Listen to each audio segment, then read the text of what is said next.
2026 সালের চাঁদ রাত আমাদের কেমন কাটলো অ্যান্ড চাঁদ রাতের দিন কী কী করলাম, সো সব কিছু মিলিয়ে থাকছে আমার আজকের এই ঈদের আগের দিনের ব্লগটা। হ্যালো, আসসালামু আলাইকুম, welcome back to my channel the blogger Nazifa. I hope সবাই খুব ভালো আছেন। আলহামদুলিল্লাহ আমিও খুব ভালো আছি।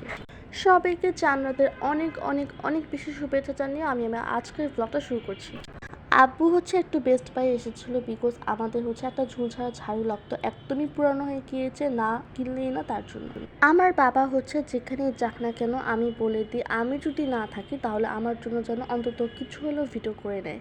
আর আমার বাবার কাণ্ড দেখেন, যা পেরেছে যেখান থেকে যতটুকু পেরেছে সবটাই ভিডিও করে নিয়েছে। যখন আমি ভয়েস দিচ্ছিলাম তখন এসব পটগুলো দেখে আমার খুবই আফসোস হচ্ছিল, যদি আমিও যেতাম তাহলে তুই একটা হলেও আমি কিছু কিনে নিয়ে আসতাম। পরে আমার ছোট ভাইকে লোভ দেখানোর জন্য এই সব টাইপের গাড়িগুলোর ভিডিও করেছে অনেক বেশি। আব্বু কিন্তু কিনেছে একটা জিনিস, বাট ওই যে আমি বলেছিলাম যেখানেই যাবা যা পারবা আমার জন্য করে আনবা, সো পরে পুরো দোকান ঘুরে আমার জন্য এইসব টাইপের ভিডিও করে এনেছে। বাই দ্য ওয়ে, অনেক ঘোরাঘুরি করার পর আব্বুর এই ঝাড়ুটা অনেক বেশি পছন্দ হয়, আর তাছাড়া অনেকগুলো কালার আমাদেরকে আগে দেখিয়েছে, তার থেকে আমার পিঙ্ক কালারটাই অনেক বেশি পছন্দ হয়। কেমন হয়েছে অবশ্যই কিন্তু কমেন্টস করে জানাবেন। আমি ঘুরিয়ে ঘুরিয়ে দেখছিলাম যে ঠিক আছে নাকি আবার অন্য জায়গা দিয়ে নষ্ট আছে। সো এই তো এটা সন্ধ্যার দিকের ভিডিও। কি পরিমাণে অন্ধকার হয়ে গিয়েছে দেখেন, এখনই বৃষ্টি আসবে, অনেক পরিমাণে বাতাস ছুটেছে।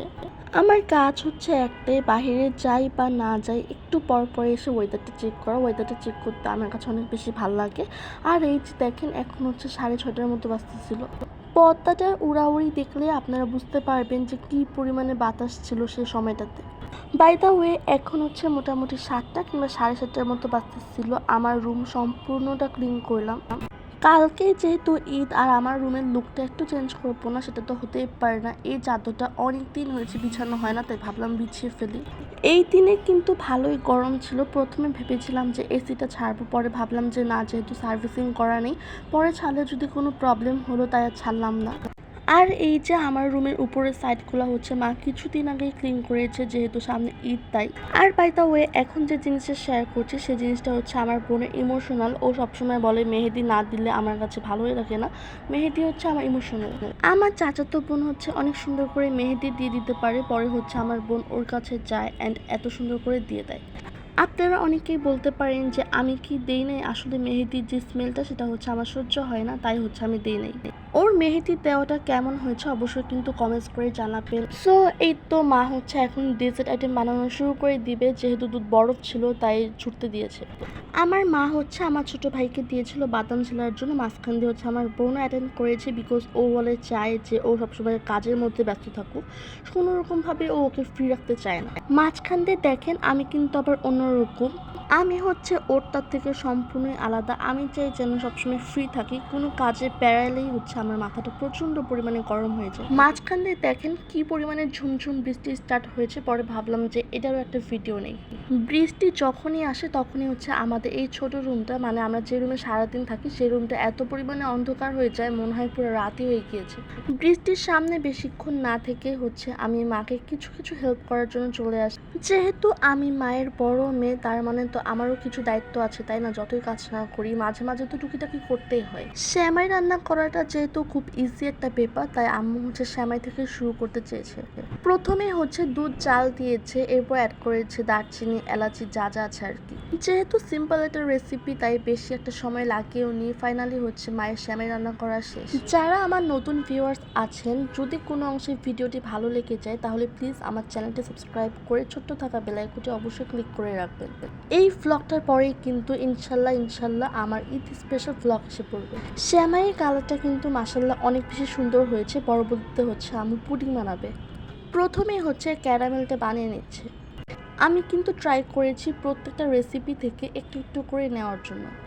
এরপর মা পুডিংয়ের মিশ্রণটাকে ঠিকমতো ছেঁকে নিচ্ছে, যেন যে ময়লাটুক থাকে সে ময়লাটুক আর যেতে না পারে।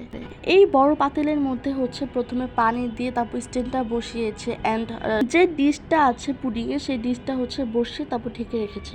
সময় কিন্তু নিয়েছে 40 মিনিট, সো আপনারা যদি চান একটু বাড়িয়ে নিতে পারেন। মাঝখান দিয়ে কিন্তু অনেকবার চেক করতে হয়েছে যে কাঁচা রয়ে গেল নাকি পারফেক্ট হয়েছে। এরপর মা তৃতীয় নাম্বার ডেজার্ট বানাবে, যেটা পাউরুটি, একটা নতুন ডেজার্ট। কোনটার পর কোনটা দিচ্ছে সেই স্টেপ বাই স্টেপই কিন্তু শেয়ার করেছি, আপনারা দেখে নেন, আমি আর বললাম না। আর আমরা যে ঘিটা ইউজ করি এই ঘিটা এত ভালো একটা ঘি যে খাবারের মধ্যে মিক্স করতে হয় না, ঢাকনা খোলার সাথে সাথেই হচ্ছে আপনার ঘ্রাণ ছুটে যায়। কোন পেজ থেকে নিয়েছি আমার ঠিক মনে আসছে না, যদি পরবর্তীতে মনে আসে আমি কিন্তু জানিয়ে দেব। মা হচ্ছে এরপর পাউরুটির সাইড দিয়ে যে থাকে সেগুলোকে কেটে ফেলেছে, পুরো সাদা অংশ রেখেছে। এরপর হচ্ছে একটার পর একটা ঘি দিয়ে ভেজে নেবে। আপনারাও কিন্তু এই রেসিপিটি ট্রাই করতে পারেন, অনেক বেশি মজার। ফাইনালি হয়ে যাওয়ার পর একটা ডিশের মধ্যে সুন্দর করে একটার পর একটা ভেজে ভেজে তারপর সাজিয়ে নিচ্ছে। প্রথমে যে দুধ জাল দিয়েছিল সেই দুধটা হচ্ছে এখন অ্যাড করতে হবে, উপর দিয়ে শুধু দিয়ে দিলেই হয়ে যাবে। এরপর হচ্ছে উপর দিয়ে বাদাম বা কিশমিশ যেটা পারেন সেটা ছিটিয়ে দিবেন, তাহলে এটা আসল সৌন্দর্য ফুটে উঠবে। আমার কিন্তু একটা শর্ত দেওয়া হয়েছে এটার উপর, সো যারা দেখেনি তারা অবশ্যই দেখে আসতে পারেন। ভ্লগটার লাস্ট পর্যায়ে হচ্ছে কেক পুডিং শেয়ার করে দিচ্ছি, যেহেতু ভ্লগটা অনেক বেশি বড় হয়ে গিয়েছে তাই আর তেমন কিছু শেয়ার করা হয়নি, একবারে হওয়ার পর ফাইনাল লুকটা শেয়ার করছি।